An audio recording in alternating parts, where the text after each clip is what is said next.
और लोग का करता है इन्हों खड़ा कराई तो सबके खड़ा होके सबके झुमला काम बेकेले लोग लजाई नु एके में सबके हुना दिले तना लाज लगे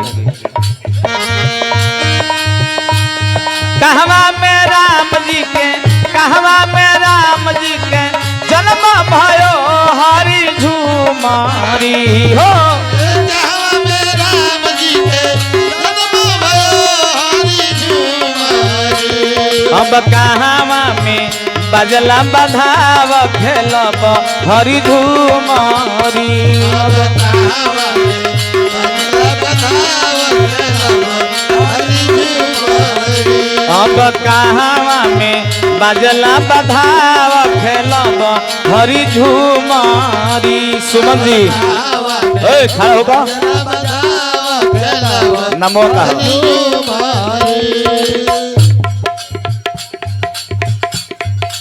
अनगिनत रुपया चली गुप्त दान भगवान के दरबार में अब सोहर होता है बाद पूर्वी केंग होई अवधा में राम जी के अवधा में राम जी के जन्म भयो हरि झूमारी जन्म भयो हरि झूमारी अवधा में राम जी के जन्म भयो हरि झूमारी अवधा में राम जी के जन्म भयो हरि झूमारी अब लक्ष्मीपुर में बजला बधाव खेलब हरि झूमारी अब लक्ष्मीपुर जिया जिया बहबा ओए काहे ना खड़ा होता रू इनो खड़ा कर तो खड़ा होगा तू खड़ा होगा दीदी के हो लुटावेला अन्न धन सोनवा हरि झूमारी के हो लुटावेला अनंत सोनवा हरि झूमारी के हो लुटावेला अन्न धन सोनवा हरि झूमारी के हो लुटावेला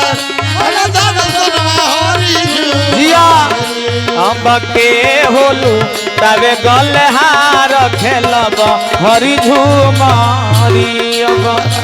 ओए होने जा के नचाबो होने जा लाज लगा तो लगा नाचत नहीं खो ओए खाली पैसा मांगबा खाली नाचो अब के होलू तबे गलहार खेलब हरि झूमारी अब के हो लुटावे जलहार खेलब हरि झूमारी सोहर बिना मोहर के ना होला सोहर जे छूछे सुनल ओकरा पाप पड़ेला भगवान के सोहर है में मोहर लगेला जितना भी हो गए ज्यादा मंगला कौन काम बा कहे के बा नंद लुटावेले नंद जी लुटावेले अन्न धन सोनवा हरि झूमारी नंद जी लुटावतानी अनंत सोनवा हरि झूमारी नंद जी लुटावेले अन्न धन सोनवा हरि झूमारी नंद जी लुटावतारे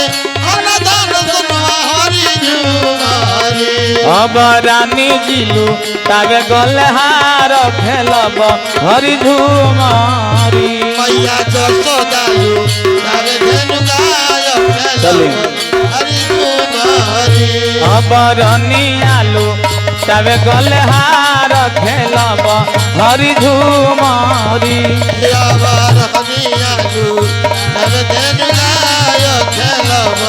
हरि झूमारी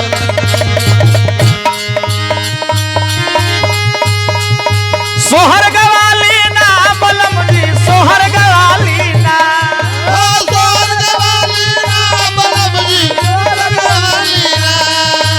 सोहर गवाली ना बलम जी सोहर गवाली ना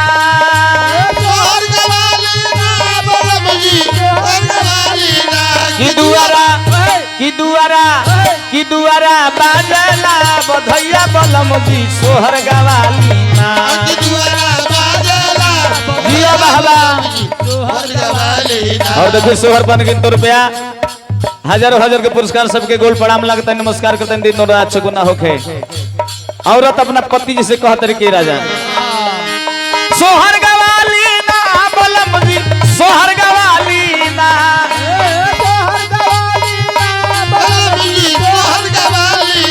की दुआरा